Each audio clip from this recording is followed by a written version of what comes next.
Graça e paz, amados irmãos.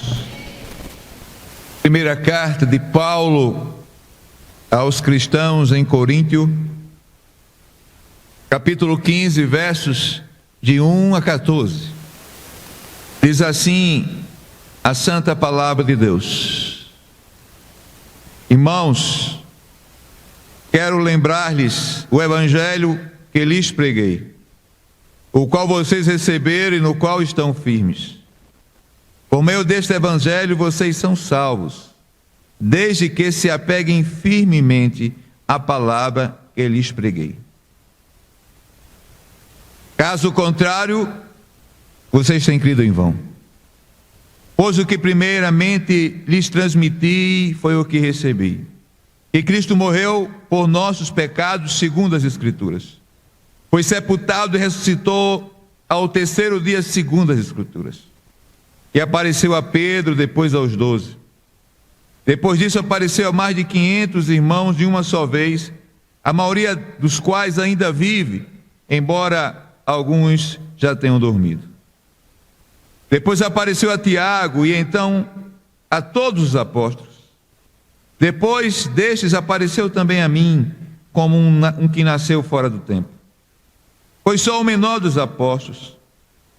Nem sequer mereço ser chamado de apóstolo, porque eu persegui a igreja de Deus. Mas, pela graça de Deus, sou o que sou. A sua graça para comigo não foi inútil. Antes, trabalhei mais do que todos eles. Contudo, não eu, mas a graça de Deus comigo. Portanto, quer tenha sido eu, quer tenha sido eles, isto que pregamos e isto que vocês creram. Ora, se estou pregando que Cristo ressuscitou dentre os mortos, como alguns de vocês estão dizendo que não existe ressurreição dos mortos. Se não há ressurreição dos mortos, nem Cristo ressuscitou. E se Cristo não ressuscitou, inútil é a nossa pregação, como também inútil a fé que vocês têm. Amados, vamos orar. Deus e Pai, nós te agradecemos, Senhor, por nesse dia estarmos aqui celebrando a ressurreição de Cristo Jesus. Ó Pai, eu sempre digo isso e é verdade: nenhum de nós tem palavras para te agradecer pela morte do Senhor e pela ressurreição do Salvador. Obrigado, Pai, pois tua palavra nos afirma que cremos num Cristo vivo e que venceu a morte e intercede por nós. No nome de Jesus. Amém. Queridos, certo professor universitário e também professor de teologia, chamado Karl Barth, ele foi chamado, José Carlos e irmão Ivanildo, para trazer algumas palestras na Universidade da Cidade do México. E ele, chegando ali, dentro do seu vasto conhecimento, ele começou a falar e depois abriu para perguntas. E uma aluna daquela universidade perguntou a ele sobre a sua religiosidade, sobre a sua espiritualidade. E ele respondeu: eu sou um cristão, eu sou um cristão. E aquela moça ficou assim perplexa, olhando para ele, e questionou, dizendo: como alguém pode acreditar numa pessoa que não tem nenhum túmulo? Se fosse Maomé, existe o túmulo de Maomé. Se fosse Buda, existe o túmulo de Buda. Aí, sabiamente, Karl Barth pôde responder para eles: é exatamente por isso que nós devemos crer nele, porque nem a morte conseguiu detê-lo, ele ressuscitou. Amém, irmãos? É importante crermos nessa verdade da palavra do Senhor. Ele ressuscitou. E nessa noite eu gostaria de falar para os irmãos e amigos que estão aqui sobre os efeitos da ressurreição de Cristo. ele ressurgiu dos mortos e teve efeitos também para as nossas vidas. O primeiro efeito que nós podemos dizer foi o efeito cristológico. Provava que ele era o quê? O Cristo. Esse efeito cristológico é porque a ressurreição provava, Saulo, que Jesus era o Cristo. E é importante entendermos isso. No verso 3 e 4 do texto que nós lemos, diz assim: porque primeiramente lhes transmiti do que eu recebi, que Cristo morreu pelos nossos pecados, segundo as Escrituras, foi sepultado e ressuscitou o terceiro dia, segundo as Escrituras. Ou seja, as Escrituras, grande parte delas, em especial no Antigo Testamento, apontam para o Cristo. E esse Cristo não viria para enfrentar o Império Romano, o Império Grego, ou qualquer outro tipo de império. Não, ele não viria para isso. Ele viria para enfrentar e destruir o pior dos reinos. É o reino das trevas. É um reino maléfico. E só provoca para nós coisas ruins. Reino das trevas. E usa o poder dos homens, a estrutura que o homem monta para massacrar o próprio homem. E o homem não percebe isso. E o homem não percebe isso. Esse reino, ele trabalha, Luciene, por trás das cortinas, manipulando, tomando conta dos homens e fazendo com que os homens ajam com impiedade para com os outros homens. O que a Bíblia chama de pecado. Há mais de 20 anos atrás, Lloyd, eu fui em Brasília pregar numa série de pregações bíblicas de aniversário de uma igreja. E ao chegar ali, preguei na sexta-feira à noite. No sábado o pastor perguntou para mim: pastor, comigo, você quer ir lá no Vale do Amanhecer? Eu já sabia o que era. Eu disse: e pode ir um pastor ir lá? Não. Como pastor não pode. Você pode ir como alguém que está viajando, que está sendo um turista aqui na cidade. Irmão Derval e nós fomos lá. E quando eu entrei naquele lugar, irmão Luiz Cordeiro, eu olhei assim, há 20 anos atrás, era uma comunidade que tinha mais de 10 mil habitantes, há 20 anos atrás. Hoje, deve ter no mínimo 40 mil habitantes. E eu não tive sorte, porque aquele dia, eles estavam pegando as crianças para fazer a cabeça, como eles dizem, das crianças. O que é que eles faziam? Eles rapavam a cabeça das crianças em sacrifício a Satanás e ao diabo. E eu saí dali, queridos, muito triste. E o pior é que a maioria dos nossos líderes políticos, do presidente até o vereador, frequentavam aquele lugar. Ou seja, o diabo, ele manipula tudo de uma forma tal, e tantas coisas ruins acontecem, nós nem percebemos que é o reino das trevas que está por trás dessas pessoas. Ali não são apenas ações do homem sim, e eu acho que aqueles homens não merecem mais o nosso voto, mas por trás dele tem o diabo, Satanás, o capiroto, como alguns gostam de dizer. E foi esse reino das trevas, que Jesus veio enfrentar, e na cruz do Calvário morreu e ressuscitou o terceiro dia para nos dar vitória sobre esse reino das trevas. Amados, é importante entender isso. É interessante porque a Bíblia já revelava 600 anos antes de Jesus, no livro do profeta Isaías. Eu gostaria de ler com as mulheres esse texto, vamos lá. Porque o menino, um filho, e o governo está, e ele será chamado.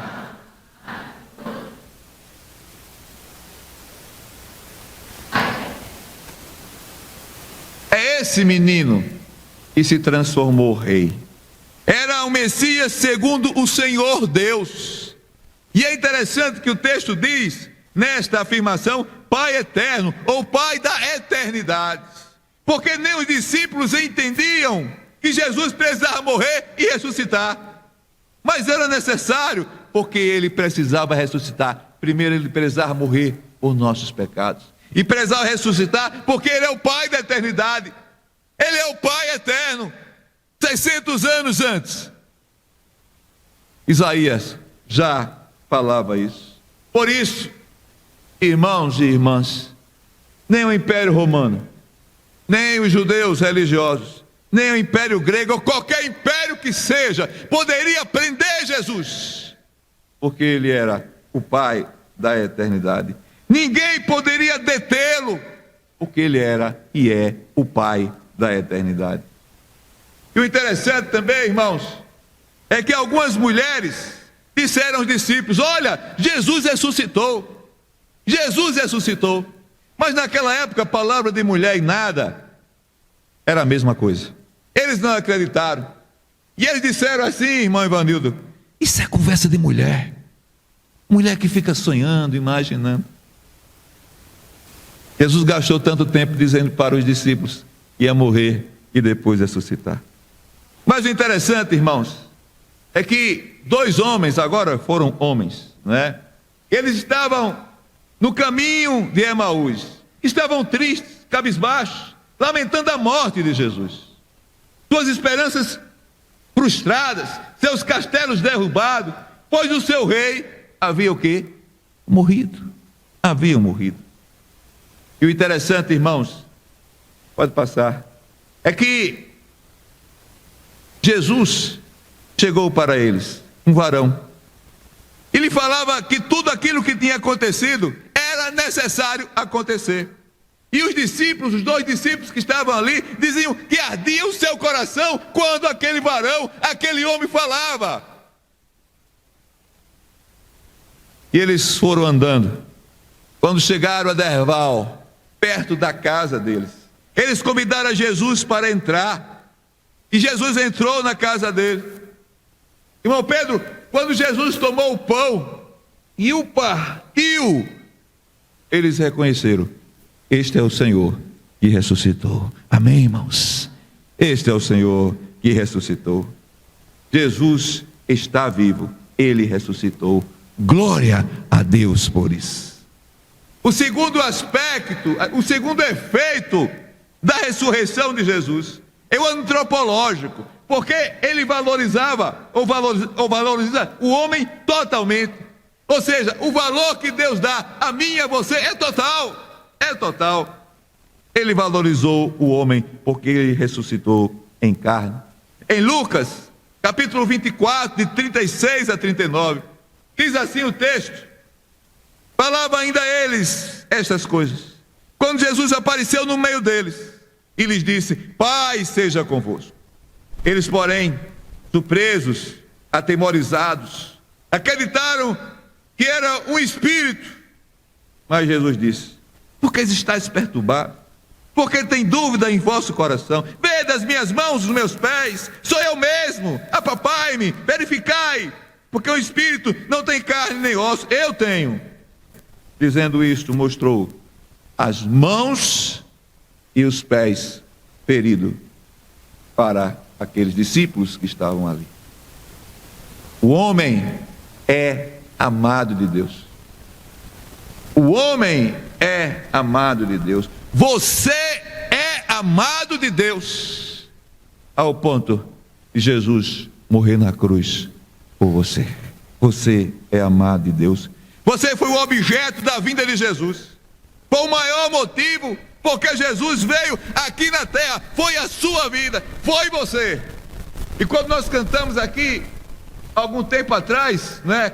Quando Jesus estendeu a sua mão e morreu, ele já percebia o quê? As nossas vidas. E é interessante, um texto lá em João 17, quando Jesus disse: eu peço que abençoe esses homens que estão aqui, mas não só esses, os que vão se converter com a mensagem desses. Ou seja, Jesus orou por nós ali, por mim e por você. Ele orou por nós. Sua ressurreição foi para todos os homens, ou seja, para mim e para você também.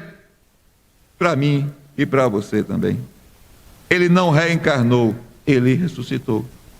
A reencarnação, irmãos, é a alma presa ao corpo. Nós não cremos nisso, não faz parte da nossa doutrina. E Jesus não reencarnou, ele ressuscitou. O nosso Senhor, que morreu para nos salvar, ressuscitou para nos justificar. Ou seja, irmãos aqui queridos, a ressurreição de Jesus garante que nós somos justos diante de Deus. Por isso ele ressuscitou. Um outro efeito foi esse, de nos justificar diante de Deus. Ele morreu para nos salvar dos pecados. Ele ressuscitou para nos justificar diante de Deus.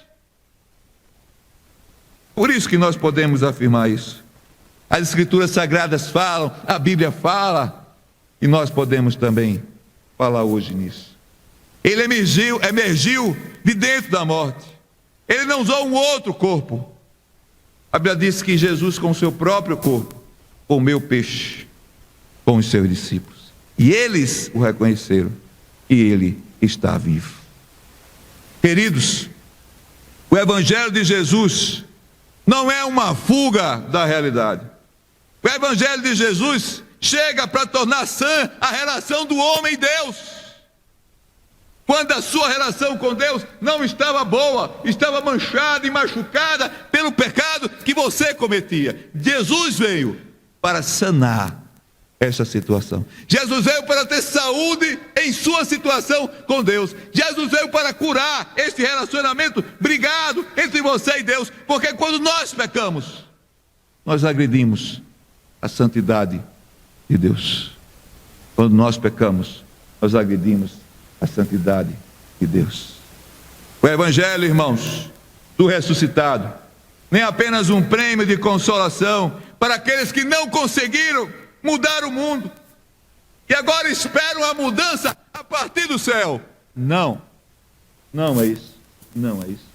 Em segundo lugar, nós podemos afirmar também que o Evangelho não é o ópio do povo. Não, de forma nenhuma. Mas o Evangelho é que se preocupa com o homem em todas as suas dimensões. Quais dimensões?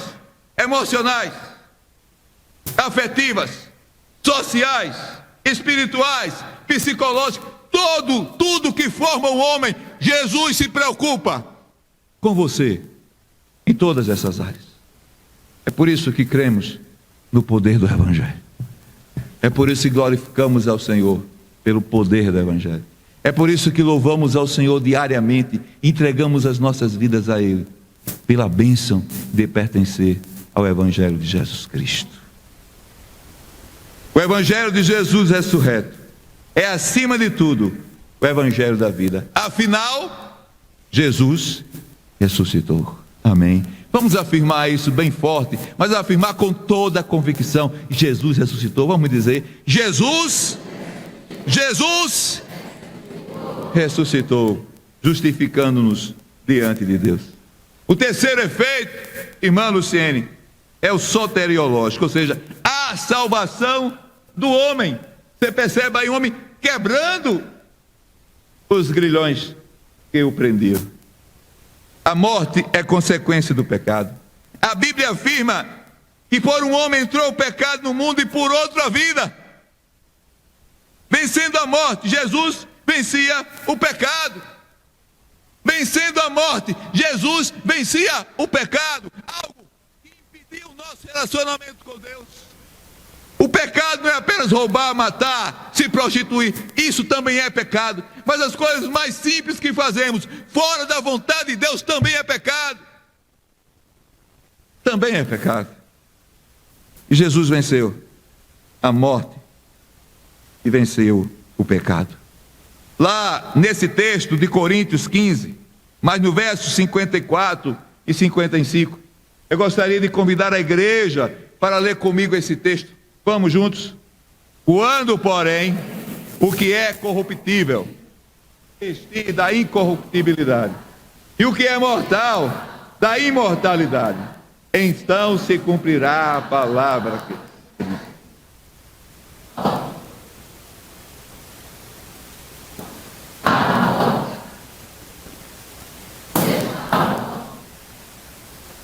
Ou seja, olha o que Paulo está dizendo aqui, inspirado pelo Espírito Santo. Quando o corruptível não for mais incorruptível, quando a mortalidade for vencida, ele vai dizer: a morte foi destruída pela vitória. Aí ele vai perguntar: onde está a morte, a sua vitória? Onde está a morte, a sua bandeira? Onde está a morte, a sua bandeira? É necessário que entendamos essa palavra. Os romanos e os judeus não sabiam que dentro do túmulo estava o autor da vida. Nada podia prendê-lo. Ele rompeu com tudo, mesmo com a pedra rolada e com o carimbo do Império Romano. Alguém aqui está morto, ninguém pode tirar. O Senhor Jesus arrebenta com isso e ressuscita para a glória de Deus Pai. É necessário sabermos se por um homem entrou o pecado, por outro homem entrou a vida de salvação. Em Efésios, uma outra carta do apóstolo Paulo, afirma que nele, em Cristo, seremos vivificados, todos seremos vivos de novo. Nós andávamos mortos em delitos e pecados, todos nós, mas através da mensagem do Evangelho, através do poder do Espírito Santo, nós fomos tocados e restaurados e vivificados para a glória de Deus. Amém, irmãos? É importante que entendamos essa verdade. Amados, só aquele que venceu a morte pode garantir vida eterna. Só aquele que venceu a morte pode garantir vida eterna.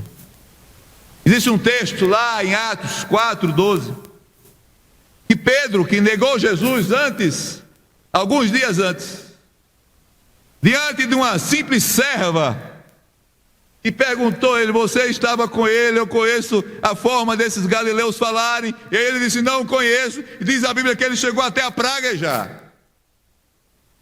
Depois da terceira vez o galo cantou, e ele tomou consciência do que Jesus tinha dito para ele e saiu chorando desesperado. Alguns dias depois, irmãos, ele está diante do Sinédrio, um grupo de líderes dos judeus que poderia mandar matar ele e a João, e ele diz essa palavra maravilhosa: e não há salvação em nenhum outro, porque debaixo do céu não existe nenhum outro nome dado entre os homens pelo qual importa que sejamos salvos. Amém, irmãos? Não existe outro nome.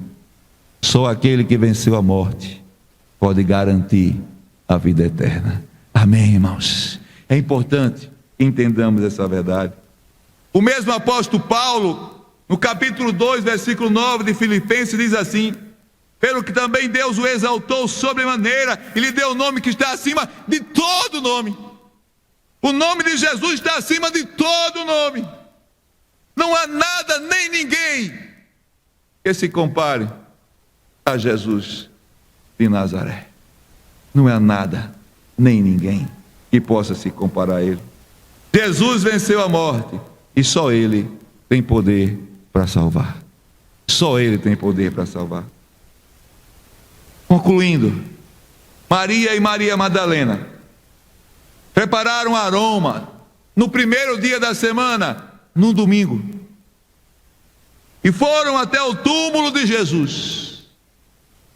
Chegando lá, um anjo lhes disse: por que procurai vós entre os mortos aquele que vive? Por que você está procurando entre as pessoas vivas o morto? Foi isso que o anjo disse para elas. Elas voltaram para dizer para os discípulos, mas eram mulheres, e a desculpa dos discípulos foi o quê? Isso é conversa de mulher. Mas Jesus realmente ressuscitou.